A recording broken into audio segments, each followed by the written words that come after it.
Yes,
ఉద్యోగాలను పెట్టి మమ్మల్ని రాయమని మేడమే కట్టలాగా పెట్టి మేము ఎక్కడ రాస్తాము, ఎక్కడ రెగ్యులర్ అవుతాము.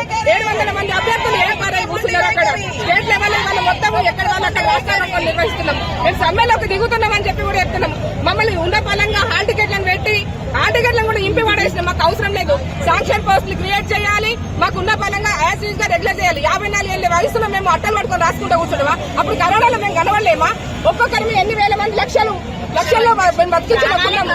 మా వాళ్ళంటే అది చిన్న జీతం, అది చిన్న జీతం మీద వాళ్ళు ఉన్నాము. మిగతా వాళ్ళు 53 ఏళ్ల వయసులో ఎవరైనా మా పిల్లలు పోయి అర్థపడుకో లెటర్ అక్కడ రాయాలి ఎగ్జామ్ ని. ఈ రోజున మేము కూడా రాసుకుంటాం కూర్చోవాలా?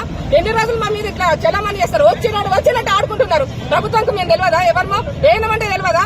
ఇప్పటికీ 17 ఏళ్ల సర్వీస్ లా హైదరాబాద్ లో హెచ్ఆర్డీఏ ఏఎన్ఎం 22 ఏళ్ల సర్వీసులు ఉన్నారు. ఇప్పటి కూడా రెగ్యులర్ చేయకపోతే 5 ఏళ్ల తర్వాత రెగ్యులర్ ప్రాతిపదికన ఎంతో మందిని తీసుకున్నారు. ఎక్కడ కోర్టు? సుప్రీంకోర్టు మరి సమాన పనికి సమాన వేతనం అన్నది. ఇప్పటికి అది కూడా అమలు చేయలేరు. అది 16 జీవో అని చెప్పి 16 జీవోలు వచ్చిన వాళ్ళమా? మేము చదువుకొని డిగ్రీలు పెట్టుకుని వచ్చిన వాళ్ళము. ఇంకా కూడా మమ్మల్ని గత ప్రభుత్వం ఇచ్చిన ఏదైతే నోటిఫికేషన్ ఉందో దానే ఈ రోజున మంత్రి గారిని కలిసినా కూడా అదే పోస్టులు మళ్ళీ. అంటే మమ్మల్ని వచ్చినట్టు ఆడుకోవడమే కానీ ఇంకా మమ్మల్ని గుర్తించే విధానం లేదా? ఒక్కొక్కరికి 20,000 పాపులేషన్ ఉన్నాయండి. అదే పాపులేషన్ ని డివైడ్ చేసి కొత్త సబ్ సెంటర్ క్రియేట్ చేసి యాక్టివ్ గా ఏఎన్ఎంలను రెగ్యులర్ కాంటాక్ట్ పద్ధతి ఉన్న వాళ్ళను ఎట్టి పరిస్థితుల్లో రెగ్యులర్ చేయాలి. మేము రాత పరీక్ష రాయలేము, మాకు అవసరం కూడా లేదు. 33 జిల్లాల కాంట్రాక్ట్ ఏఎన్ఎంలము ఈ రోజు రాస్తారోక చేయడము, తెల్ల చీరల కట్టుకొని ఈ రోజు శాంతియుతంగా మేము జాబులు చేయాలి, డ్యూటీలు చేసే వాళ్ళము రోడ్లెక్కించి మా తెల్ల యూనిఫామ్ నల్ల వేసేస్తుంది ప్రభుత్వము. మాకు ఎలాంటి రాత పరీక్ష లేకుండా రెగ్యులర్ చేయాల్సి అవసరం ప్రభుత్వానికి గవర్నమెంట్ కు ఉండగా కూడా ప్రతి ఒక్క డిపార్ట్మెంట్ వాళ్ళని రెగ్యులర్ చేసేది. మమ్మల్ని ఎందుకు చేయట్లేదు? మాకు ఎగ్జామ్ ఏంటి ఇప్పుడు? మేము ఒక్కొక్కరం 25 ఏళ్లు అంటే ఒక్కరికి 55 ఏళ్ల వయసు వచ్చింది. అలాంటి వాళ్ళము మేము ఆల్రెడీ ఎగ్జామ్, కౌన్సిలింగ్లు, వెరిఫికేషన్ ప్రతి ఒక్కటి అయిపోయింది. అది కూడా మమ్మల్ని కౌన్సిలింగ్ ప్రకారం తీసుకున్నారు, మెరిట్ వైజ్ తీసుకున్న వాళ్ళము ఇన్ని సంవత్సరాలు 25 ఏళ్ల సీనియారిటీతో ఉన్న వాళ్లకు ఇప్పుడు మళ్ళీ ఎగ్జామ్ పెట్టడం ఎంతవరకు న్యాయం అంటాం? కోవిడ్ టైంలో మేము ఎంతో కష్టపడ్డాము. చాలా మంది చచ్చిపోతే కూడా గవర్నమెంట్ నుండి, ప్రభుత్వం నుండి మాకు ₹1 లేదు. ప్రతి ఒక్క ఏఎన్ఎంలు 100 రూపాయలు చేసుకుని శవాలను మేమే దహనం చేసుకునే కర్మ పట్టింది. ఇవాళ మేము హెల్త్ డిపార్ట్మెంట్ లో ఒక పునాదుల లాంటి వాళ్ళు, ఓ డాక్టర్, స్టాఫ్ నర్స్, ఆశాలు చేయలేదు కోవిడ్ టైంలో. మేము ఏఎన్ఎంలము క్షేత్రస్థాయిలో ఇంటింటికి పోయి నిర్ధారణ చేస్తే ఆ ఒక్క పేషెంట్ హాస్పిటల్కి వచ్చింది. అంతవరకు కూడా హాస్పిటల్కి ఏ ఒక్క పేషెంట్ రాలేదు. అలాంటి వాళ్ళని ఇవాళ మాకు ఎగ్జామ్ పెట్టి మా జీవితాలతో ఒక ఆట ఆడుకుంటున్నారు. మరి అలాంటప్పుడు ఇన్ని సంవత్సరాలు ఎందుకు పెట్టి చాకరీ చేయించుకున్నారు? మీకు రెగ్యులర్ కాదమ్మా, మీకు ఎగ్జామ్ రాత్రి రెగ్యులర్ గా అవుతుంది అని అప్పుడు ఎందుకు చెప్పలేదు? ఇవాళ చాకరీ అంతా వేయించుకొని మా ఏజ్ బాధ అయిపోయి మీరేం చేసుకుంటారో చేసుకోండి అని హెల్త్ మినిస్టర్ అంటున్నాడు. మరి అదే హెల్త్ మినిస్టర్ అప్పుడు ఎందుకు అనలేదు మాతోటి? మీరు ఎగ్జామ్ రాయకపోతే మీరు రెగ్యులర్ కాదు, మీరు పని చేయకండి అమ్మా. 25,000కు ఒక్కరు బ్రతకడం కష్టము. ఒక కుటుంబంలో 4 ఎట్లా బ్రతుకుతాము? ప్రతి ఒక్క వస్తువు విలువ పెరిగిపోయింది. మాకెందుకు చిట్టాలు పెరుగుతారు? మమ్మల్ని ఎందుకు రెగ్యులర్ చేస్తలేదు? మా కళ్ళ ముందు స్టాఫ్ నర్సులు రెగ్యులర్ అయ్యారు, అది ఎంబీబీఎస్ డాక్టర్లు రెగ్యులర్ అయ్యారు, బిఐలు రెగ్యులర్ అయ్యారు, జీపీ సెక్రటరీ సార్లు రెగ్యులర్ అయిపోయారు. మమ్మల్ని ఎందుకు రెగ్యులర్ చేయరు? మాకు ఇప్పుడు కొత్త ఎగ్జామ్ ఏంటిది? మేము చేస్తాం వనవాసం, 25 ఏళ్ల వనవాసం. రాముడు 14 ఏళ్ళు చేసాడు కావచ్చు, మేము 25 ఏళ్ల వనవాసం చేస్తున్నాము. ఒక్కొక్కరు వీడియోస్ ఉన్నాము. పిల్లలను పట్టుకొని బతకడం 25 ఏళ్ళు చాలా కష్టం ఉంది. అందరూ ప్రైవేట్ పెద్ద స్కూళ్ళని చదివించుకుంటే మేము గవర్నమెంట్ స్కూల్ చదివించుకుంటున్నాం. సరైన వాళ్ళ పిల్లలకు కూడా సరైన చదువులు ఇప్పలేని పరిస్థితి చేస్తూ ఉన్నాం.